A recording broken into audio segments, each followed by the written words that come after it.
कठोरता की सजा। एक छोटे से गांव में एक कुम्हार रहता था। उसका नाम रामू था। वह बहुत मेहनती था, लेकिन उसकी आदत थी कि वह किसी भी चीज को बिना सोचे समझे, जैसे उसने हमेशा किया हो वैसे ही करता रहता था।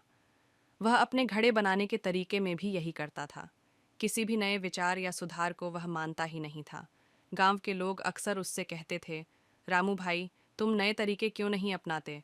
इससे तुम्हारा काम और भी अच्छा हो सकता है।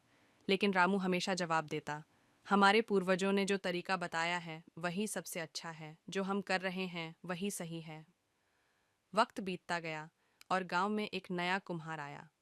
उसका नाम मोहन था और वह एक नया तरीका अपनाता था, जिसमें घड़े जल्दी सूख जाते और उनकी गुणवत्ता भी बेहतर होती थी। मोहन ने रामू से कहा, आप क्यों पुराने तरीके पर अड़े रहते हैं? ये नया तरीका बहुत असरदार है, आप भी इसे अपनाइए। लेकिन रामू ने फिर से जवाब दिया, नहीं, मुझे वही तरीका सही लगता है जो मैंने सीखा है। कुछ महीनों बाद मोहन के घड़े बहुत बिकने लगे और रामू के घड़े धीरे धीरे बिकने बंद हो गए। गांव वाले मोहन के घड़े खरीदने लगे क्योंकि वे हल्के और मजबूत थे। रामू की दुकान पर ग्राहक बहुत कम आने लगे, लेकिन फिर भी वह उसी पुराने तरीके पर अड़ा रहा। एक दिन रामू ने सोचा, क्या मैं गलत था? लेकिन तब तक बहुत देर हो चुकी थी। उसका व्यवसाय काफी गिर चुका था और मोहन अब गांव में सबसे प्रसिद्ध कुम्हार बन चुका था।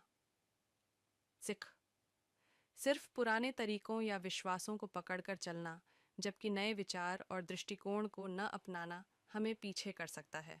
खुले दिमाग से नए विचारों को स्वीकारना और समय के साथ बदलाव लाना जरूरी है।